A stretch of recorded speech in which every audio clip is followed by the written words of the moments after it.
Excuses, here I am. So,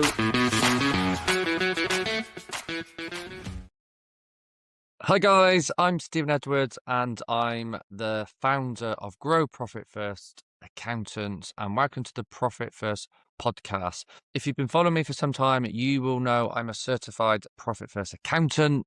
We're an award-winning firm, so I will share strategies, insights, real stories, all about Profit First, but I'm passionate about business and I'm passionate about helping business owners get the life that you want, because at the end of the day, that's what it's about. I've literally wrote the book on the subject, how to build a business that runs without you. So I'm really passionate and building a business that kind of works for you. I know it sounds cliche, but you're not a slave to the business. You've got a lot of freedom, you've got opportunity, and you kind of do the things you want to do.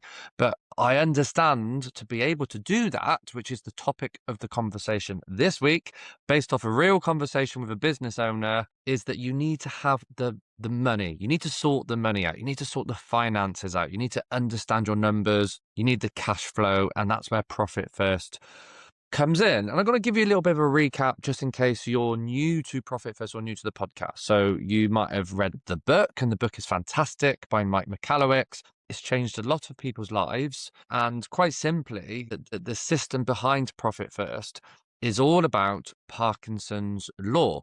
The more supply we've got of something, the more we're going to consume. So the example I give is at Christmas, when you go to friends and family's houses or in your own house, there's more food around. So we tend to eat more. So the supply is more, it creates more demand because we're like, this is brilliant. There's plenty going around. Let's just get stuck in. Let's help ourselves. It's the same when you go to an all-you-can-eat sort of buffet restaurant. And what we do is we take that human nature, that instinct, that habit, and we use it to our advantage with our business and with our numbers. And that's where Profit First comes in.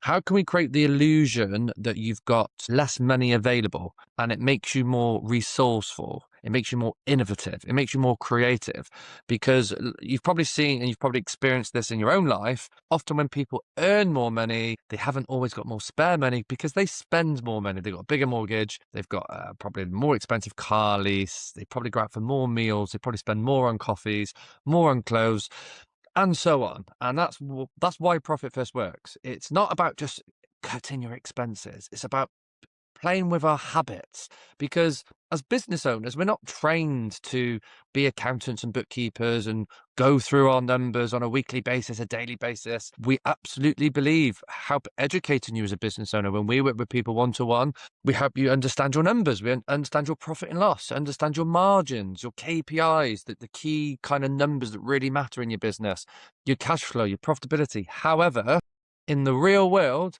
day to day, we know you are picking up your phone and you are looking at your bank balance, and you're making a kind of a judgment, and your emotions in many ways are impacted by what's going on in your bank account, which really nicely leads me into my story this week. So I've been speaking to a business owner I've been coaching, and he's going through some challenges in his business, which is, by the way, it's completely normal. Challenges, struggles, even if you want to call them failures, it's all learning. It's how we grow. We hit a ceiling and we need to get to the next level. He's having some challenges around cash flow because the business is getting bigger. There's more team members. The numbers are bigger.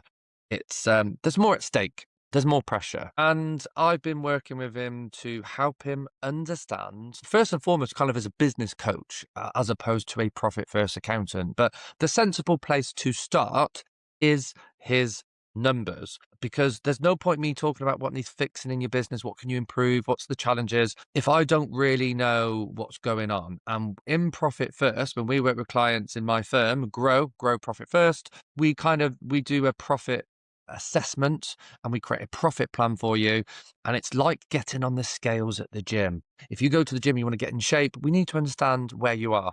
How overweight are you? Do we need to lose fat? Yes, you might want to put muscle on, but you might need to lose fat as well. And, so we put your business on the scales. That's kind of what I've done with this owner. I put his business on the scales. I looked at the numbers.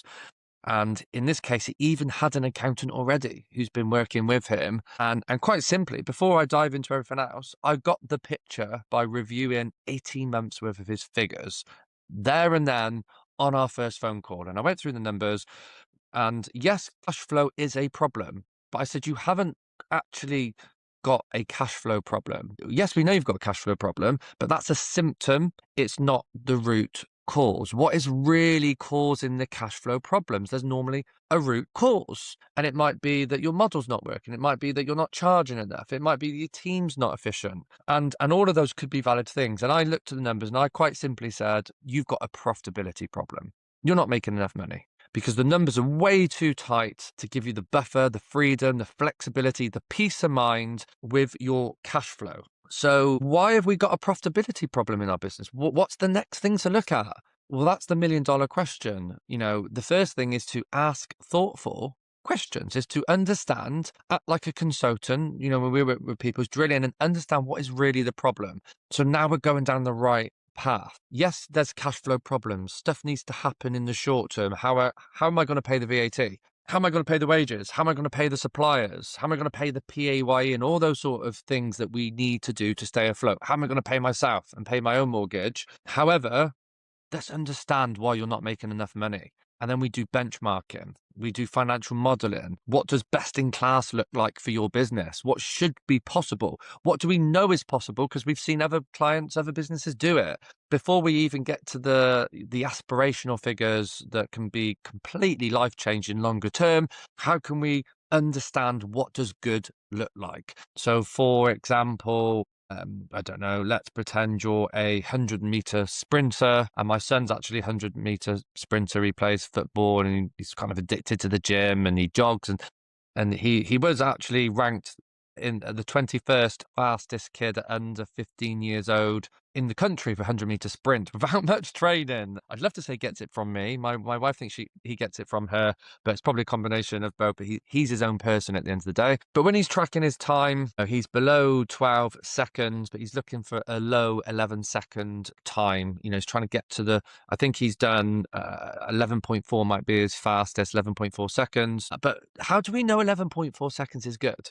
Because in a different environment, this is an athletics club, in a different, say, school, it might be that he's doing 14 seconds, which was closer to my time, actually, when I was younger. And we might think that's good because we've got nothing to benchmark it against. So this is where a model comes in. This is where benchmarking comes in.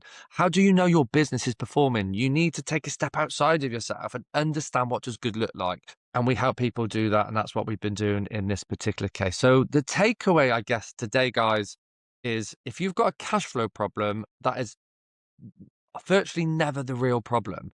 There's stuff underneath the bonnet going on in the engine, the profit engine. The car might break down. That's a cash flow problem. I'm kind of making these analogies as I go along.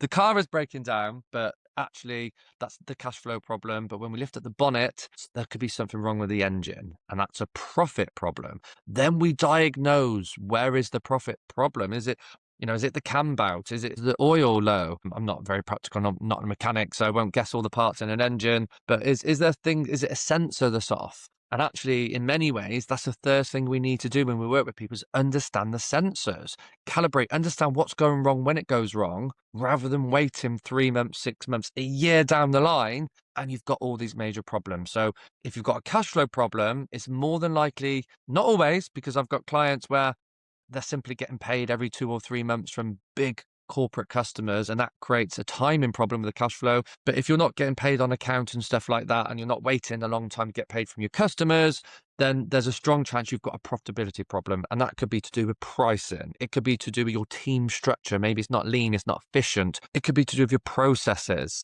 The person we've been working with is bringing in a lean consultant in terms of optimizing their workflow and their processes and making it more effective, which is inspired by Toyota in, I think, around and sort of about Kaizen, continuous improvement. How can we improve our processes? But sometimes it could be just as simple as your pricing. It might be that you're discounting too much and it's wrecking your profits. You think you're giving a 10% discount, but it's the difference between you paying yourself and having enough money in the bank to not having enough money in the bank. So hopefully I've not overwhelmed you. I'm just giving you something to think about. If you don't know where to start and you've got cash flow problems, by all means, reach out to me and we can have that conversation. And have a great week, guys. I'll speak to you soon. Cheers. Excuses. Here I am. So